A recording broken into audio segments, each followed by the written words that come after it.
PoK यानी Pakistan occupied Kashmir, Kashmir का लगभग 40% हिस्सा विभाजन के बाद पाकिस्तान ने उस पर कब्जा कर लिया। अब भी कब्जा बना हुआ है। उसमें से एक हिस्सा उसने चीन को भी दे दिया। यह हमारे लिए हमेशा से चिंता की बात रही है। संसद का सर्वसम्मति से प्रस्ताव है कि एक दिन हमको इसको लेना है, और वर्तमान सरकार जो है प्रधानमंत्री नरेंद्र मोदी की, उनके कई मंत्री और सरकार की ओर से कहा जा चुका है कि हम पीओके लेंगे। पीओके में स्थितियां जो है पाकिस्तान के लिए खराब होती जा रही हैं। पीओके के लोग कहते हैं कि हम पाकिस्तान के साथ नहीं रहना चाहते। लेकिन आज मैं बात पीओके की नहीं कर रहा हूं। पीओके हमारे लिए एक संवेदनशील, एक भावनात्मक मुद्दा है और वो बना रहेगा। पीओके को वापस लेना ये हमारा लक्ष्य है और इसको हासिल करने के लिए हमें सारे प्रयास करने चाहिए। लेकिन मेरा मानना है कि उससे बड़ा खतरा, उससे बड़ी चिंता की बात है चिकन नेक, जिसके ओर हमारा ध्यान उतरा नहीं जाता। हमारा से मतलब हम जो आम लोग हैं उनकी बात कर रहे हैं।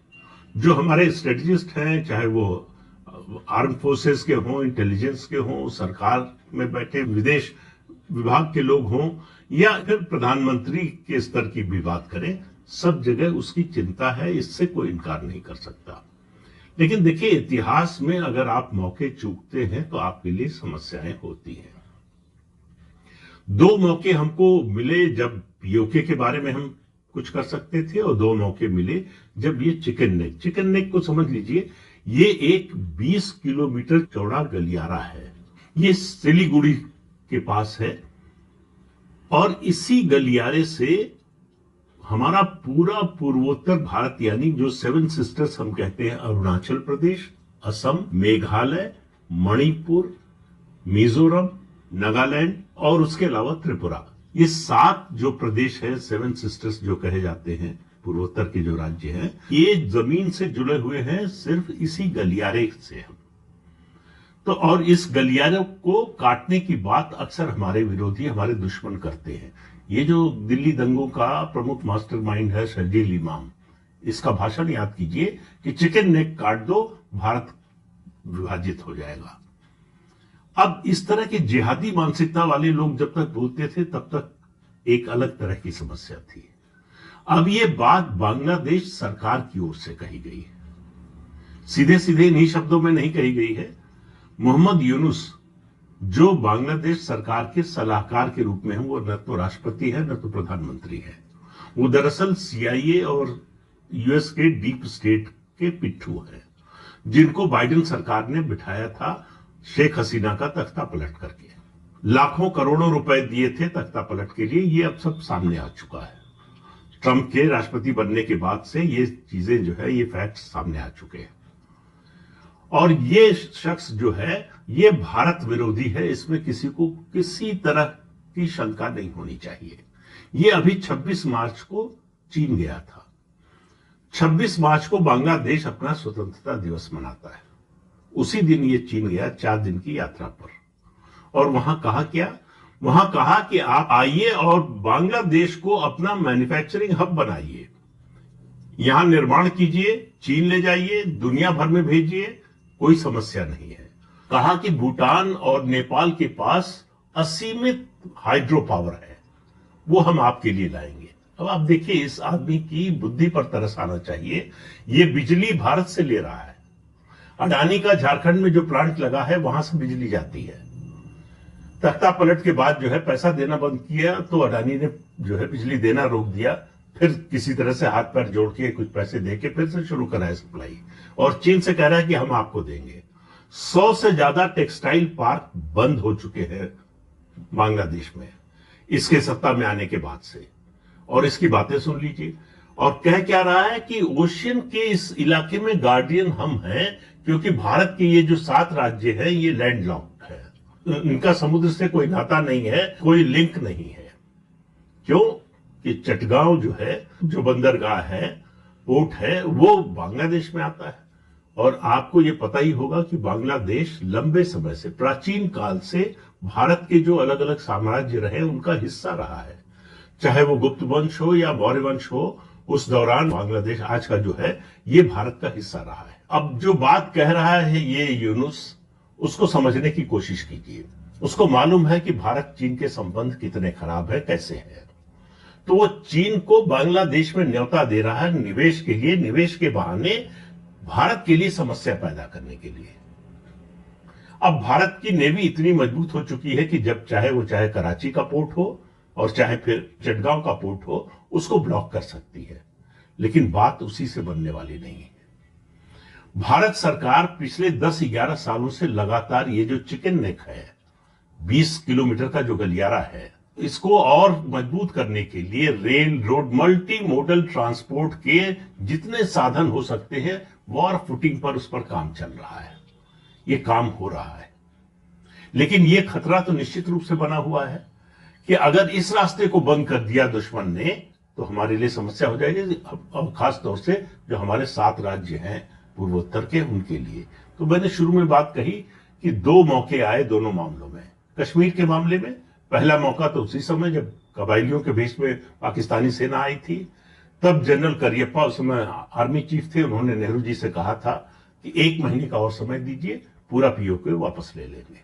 नेहरू नहीं माने और यूनाइटेड नेशंस के सिक्योरिटी काउंसिल चले गए। उसके बाद क्या हुआ, इतिहास आपको पता है। दूसरा मौका था 1971 में, जब हमने पाकिस्तान को हराया, बांग्लादेश बनवाया, पाकिस्तान के 2 टुकड़े किए। उनके 90,000 से ज्यादा सैनिक, और ये ए के नियाजी, याद है नाम उसको, लेफ्टिनेंट जनरल ए के नियाजी पाकिस्तानी सेना का लेफ्टिनेंट जनरल था। इसने अपने 90,000 से ज्यादा सैनिकों के सामने आत्मसमर्पण किया। लेकिन उससे पहले ये बांग्लादेश, उस समय पूर्वी पाकिस्तान, वहां हिंदुओं के बारे में कहता था कि इनकी नस्ल बदल दूंगा, ये हमको जानते नहीं है। तो इसको इंडियन आर्मी ने बता दिया कि हम तुम्हें बहुत अच्छी तरह से जानते हैं, अंदर बाहर से जानते हैं, सरेंडर करवाया। उस समय मौका था भारत के पास कि वो कश्मीर को लेकर बार्गेन कर सकता था, समझौता कर सकता था। लेकिन जो फौज ने जीता था युद्ध के मैदान में, इंदिरा गांधी बातचीत की मेज पर उसको हाराई। ये दोनों मौके चले गए। मौका था बांग्लादेश को लेकर भी। पहला मौका था आजादी के समय, यानी बंटवारे के समय, कि इस चिकन नेक को, या जो ये सिलीगुड़ी का गलियारा है, इसको चौड़ा करने का, उसकी मांग रखने का। उस समय की जो कांग्रेस सरकार थी, अंतरिम सरकार थी, उसने ऐसी कोई कोशिश नहीं की। दूसरा मौका फिर 1971-72 में आया, जब बांग्लादेश बना। तो उसके बदले में हमने बहुत बड़ा काम किया, आजादी दिलाई बांग्लादेश को। इस चिकन नेक को चौड़ा करने की मांग कर सकते थे हम, ज्यादा जमीन ले सकते थे, तब भी हमने नहीं किया। अब उसकी वजह से खतरा और बढ़ता जा रहा है। जो चीन की विस्तारवादी नीति है और जो ये कठपुतली सरकार बैठी है बांग्लादेश में मोहम्मद यूनुस के नेतृत्व में, वो भारत को नुकसान पहुंचाने पर आमादा है। वो सब कुछ वो काम कर रही है जिससे भारत का नुकसान हो। एक तरह से भारत को चुनौती देने की हिमाकत कर रहे हैं। उनको भारत की ताकत का शायद अंदाजा नहीं है, और ये भारत के कई पूर्व सैन्य अधिकारियों ने कहा है कि उनको अंदाजा नहीं है। और असम के मुख्यमंत्री की ओर से भी कहा गया है कि हम जब चाहे बांग्लादेश को सबक सिखा सकते हैं, और भी बहुत सी बातें कही गई है। लेकिन सवाल यह है कि करें क्या। तो देखिए, जो चटगांव है, उसके जो पहाड़ी इलाके हैं, वहां लगभग 50 जनजातियां रहती हैं। उसमें चकमा, गारो, इस तरह के तमाम जो है जनजातियां हैं। इनमें से ज्यादातर या तो हिंदू हैं या बौद्ध हैं, कुछ इसमें से मुसलमान भी हैं। और ये जो यूनुस है, उसने एक इंटरव्यू दिया कुछ समय पहले, अगस्त में, इंटरव्यू में कहा था एक भारतीय चैनल से, कहा था कि अगर हमको छेड़ने की कोशिश की तो ज्वालामुखी फटेगा और भारत उससे अछूता नहीं रहेगा। खासतौर से नॉर्थ ईस्ट को लेकर उसने धमकी दी कि इसका असर जो है ये 7 सिस्टर्स पर ही नहीं, पश्चिम बंगाल तक पड़ेगा। और कहा कि लाखों की संख्या में बांग्लादेश और म्यांमार में रोहिंग्या बैठे हुए हैं। तो वो एक तरह से भारत को धमका रहा था। कुछ लोग होते हैं अपनी औकात भूलकर जो है वो ज्यादा बड़बोलापन दिखाते हैं, वही कर रहा है मोहम्मद यूनुस। लेकिन इसको हमको हल्के में नहीं लेना चाहिए, बिल्कुल। ये मौका है और ये समय है। और फिर से आपको जो चाइनीज दार्शनिक है शुंजू, उसकी बात याद दिलाएं कि समय को अपना साथी बनाओ। ये समय है भारत के लिए एक्ट करने का। हमको कुछ देर के लिए पीओके को भूल जाना चाहिए और ये जो इलाका है इस पर ध्यान देना चाहिए। जो हिंदू बहुल इलाके हैं, जहां से हिंदुओं का लगातार या तो पलायन हो रहा है या उनको मारा जा रहा है, अब उस इलाके पर भारत का कब्जा होना चाहिए, भारत का अधिकार होना चाहिए। अगर भारत की सीमाओं को सुरक्षित रखना है, अगर भारत को सुरक्षित रहना है, अगर भारत को एक स्थायी खतरे को टालना है, खत्म करना है, तो उसके लिए पिछले 10-11 सालों में पूर्वोत्तर में भारत सरकार ने 6,500 किलोमीटर का नेशनल हाईवे बनाया, रेल लिंक बनाया है, एयर लिंक बनाया है, एयरपोर्ट बनाए हैं। तो इंफ्रास्ट्रक्चर जो कांग्रेस के समय में इग्नोर किया गया है पूर्वोत्तर में, और खासतौर से आजादी के बाद से लगातार, जिससे उनमें एक अलगाव की भावना आ रही थी, उसको जोड़ने का काम इस सरकार ने किया। शुरुआत अटल जी ने की थी और उसको बहुत तेजी से आगे बढ़ाया बड़े पैमाने पर प्रधानमंत्री नरेंद्र मोदी ने। उन्होंने तय किया कि महीने में 2 दिन कोई ना कोई केंद्रीय मंत्री नॉर्थ ईस्ट के किसी राज्य के किसी जिले में जाकर रुकेगा, और उससे जो माहौल में परिवर्तन आया है, जो स्थिति बदली है, वो आपके सामने है कि आज असम में, अरुणाचल में, मणिपुर में, अभी राष्ट्रपति शासन लग गया मणिपुर में, त्रिपुरा में, यहां भारतीय जनता पार्टी की सरकार है। मिजोरम, नागालैंड और मेघालय, और इसमें से मेघालय में मिलीजुली सरकार, मिजोरम में जरूर भारतीय जनता पार्टी का कोई योगदान नहीं या कोई शिरकत नहीं है उस सरकार में। नागालैंड में भी शायद बीजेपी के 2 ही एमएलए हैं, उनका समर्थन उस सरकार को है। तो एक तरह से कह सकते हैं कि समर्थन से सरकार चल रही है। ये परिवर्तन आया है पिछले 10-11 सालों में। असम के बारे में, जहां के बारे में कभी कोई सोच नहीं सकता था कि यहां भाजपा की सरकार भी बन सकती है, लगातार दूसरी बार सरकार बनी है और तीसरी बार भी बनने के पूरे आसार हैं। और जिस तरह से देश का विभाजन किया गया था, अब जरा आप सोचिए, बांग्लादेश को कहां पाकिस्तान को दिया गया? पाकिस्तान से बांग्लादेश की दूरी लगभग 1000 किलोमीटर है। पाकिस्तान जो उस समय, मतलब पाकिस्तान था और पूर्वी पाकिस्तान जो अब बांग्लादेश है, उनकी सीमा आपस में कहीं जमीन पर कहीं सीमा लगती नहीं है। तो भारत के लिए एक स्थायी समस्या पैदा करके अंग्रेज गए। ये जो गलियारा बना, ये इसीलिए बना था कि भारत हमेशा परेशान होता रहे, हमेशा असुरक्षित महसूस करता रहे। तो 1979 से 83 के बीच में बांग्लादेश में ये जो पहाड़ी इलाके हैं, जहां जनजातियां ज्यादातर रहती हैं, वहां मुस्लिम बंगालियों को लाकर बसाया गया, डेमोग्राफी बदलने के लिए। तो इसके लिए जरूरी है कि जो बात यूनुस कह रहा है कि ये 7 राज्य पूर्वोत्तर के लैंडलॉक्ड हैं, समुद्र से इनका कोई लिंक नहीं है, उसके लिए जरूरी है कि भारत चटगांव पर कब्जा करे। उसी के जरिए पूर्वोत्तर को और भारत को सुरक्षित किया जा सकता है। और ये जो कमी है कि समुद्र से कोई लिंक नहीं है, कोई रास्ता नहीं है, वो कमी भी दूर हो सकती है। चीन को न्योता दे रहा है यूनुस, कह रहा है कि बांग्लादेश आइए, चटगांव के रास्ते समुद्र से जहां भी आपको सामान ले जाना हो, व्यापार करना हो, जो भी, आप फ्री है करने के लिए। जिस समय बांग्लादेश का स्वतंत्रता संग्राम का युद्ध चल रहा था, उस समय एक बंग भूमि करके एक अलग देश बनाने की कल्पना थी कि जो हिंदू बहुल इलाके हैं उनको उस समय के पूर्वी पाकिस्तान से काटकर एक हिंदू बहुल जो है देश बना दिया जाए। उसके लिए एक बंग सेना भी बनी थी, लेकिन 1973 आते आते वो सब खत्म हो गया। ये सारी योजना जो है बांग्लादेश का जो पश्चिमी हिस्सा है उसके लिए थी।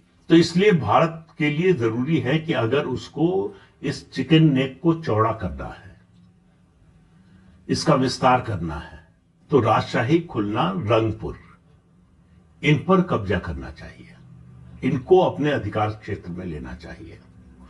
भारत के लिए रणनीतिक दृष्टि से ऐसा करना अब इसके अलावा कोई विकल्प नहीं रह गया है। इसको इग्नोर करना अब जो है आत्मघाती साबित हो सकता है आने वाले समय में, खासतौर से जिस तरह के संबंध बन रहे हैं बांग्लादेश और चीन के, और जो चीन का रवैया है। चीन जिस तरह से नॉर्थ ईस्ट में घुसना चाहता है, वो लगातार वहां डिस्टर्बेंस करता ही है, हथियार देता है, ट्रेनिंग देता है, सब कुछ करता है और लगातार सीमा पर अशांति बनाए रखता है। इसको देखते हुए चटगांव पोर्ट, मतलब चटगांव का इलाका, उसके अलावा ये जो 3 इलाके हमने कहे, अगर भारत इन पर कब्जा कर लेता, मुझे लगता है पीओके लेने से ज्यादा महत्वपूर्ण यह होगा, भारत की सुरक्षा की दृष्टि से, नॉर्थ ईस्ट की सुरक्षा की दृष्टि से, नॉर्थ ईस्ट में जो अलगाव की भावना है उसको पूरी तरह से खत्म करने की दृष्टि से इस दिशा में हालांकि मोदी सरकार ने बहुत काम किया है, क्रांतिकारी काम किया है। लेकिन ये जो समस्या है, ये जो हैंडीकैप है, ये सिलीगुड़ी गलियारे का, इसकी वजह से बहुत सारी समस्याएं आती हैं। अब इससे अंदाजा लगाइए कि इस गलियारे की रक्षा के लिए हमारी सेना तैनात है, इसलिए जो है इसको चौड़ा करना भारत के लिए, मतलब फिर कह रहा हूं कि कोई विकल्प नहीं है कि इसको चौड़ा ना किया जाए। और भारत की सुरक्षा और नॉर्थ ईस्ट और सीमाओं की सुरक्षा के लिए जरूरी है, और चीन की विस्तारवादी नीतियों पर लगाम लगाने के लिए भी जरूरी है। कोई पिद्दी यूनुस जैसा फिर इस तरह की धमकी देने की हिम्मत भी ना कर पाए, इसके लिए भी जरूरी है। तो बंटवारे के समय की जो गलतियां थी उनको सुधारने के लिए जरूरी है। 1971 में जो चूक हुई उसको ठीक करने के लिए ये जरूरी है। पता नहीं, मुझे मालूम नहीं है कि भारत सरकार में जो रणनीतिक लोग हैं वो इस पर विचार कर रहे हैं या नहीं। अब ऐसा तो हो नहीं सकता कि मुझे मालूम है कि ये कितना महत्वपूर्ण है, उन लोगों को ना मालूम है, अच्छी तरह से मालूम होगा। तो ये एक खासियत है प्रधानमंत्री नरेंद्र मोदी की कि वो समय अपना चुनते हैं, किस समय क्या कदम उठाना है इसका निर्णय वो खुद करते हैं। और वो एक अपवाद को छोड़कर आप देखेंगे कि वही लड़ाई लड़ते हैं जिसको वो जीत सके। और अपवाद कह रहा हूं मैं किसान कानून का, जहां उनको पीछे हटना पड़ा था। वरना उनका जो 24 साल का शासन का काल है, मुख्यमंत्री के रूप में फिर प्रधानमंत्री के रूप में, कभी पीछे नहीं हटे हैं।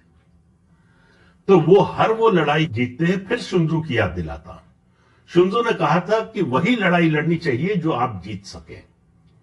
और मुझे लगता है, पता नहीं, मोदी जी ने जरूर पढ़ा होगा सुंजू को, या उनके सलाहकारों में कोई ऐसा होगा जो सुंजू का भक्त होगा, उसने सलाह दी होगी, जो भी हो वजह, लेकिन वो उस आधार पर काम करते हैं, वो उसी लड़ाई को छेड़ते हैं जिसको वो जीत सके। सबसे ताजा उदाहरण आपके सामने वक्फ संशोधन विधेयक का है। उनके बहुत सारे समर्थक नाराज हैं कि विधेयक को जो है हल्का कर दिया, निष्प्रभावी कर दिया, तमाम तरह की बातें कही जा रही हैं। लेकिन उनको मालूम था जिस रूप में आज संशोधन विधेयक लेकर सरकार आ रही है, उसी रूप में उसको पास करा सकते थे, ये लड़ाई जीत सकते थे।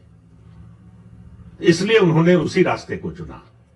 तो ये दूसरी लड़ाई जो है वो बड़ी लड़ाई है, बड़ा फैसला है, और इस समय हमारे साथ है।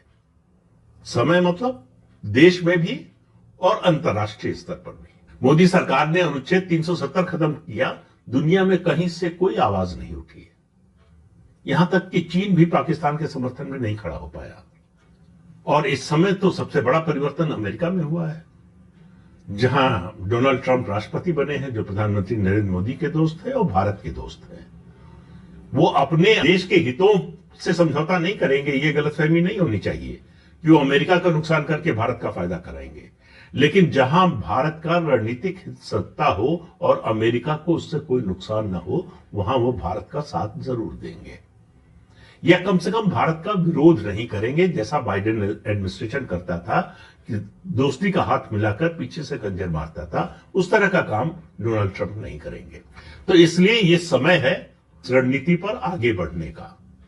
कब करेगी सरकार, कैसे करेगी, कुछ मालूम नहीं है, लेकिन मेरे मन में ऐसे भाव है कि ये होगा जरूर, और होगा मोदी के कार्यकाल में ही।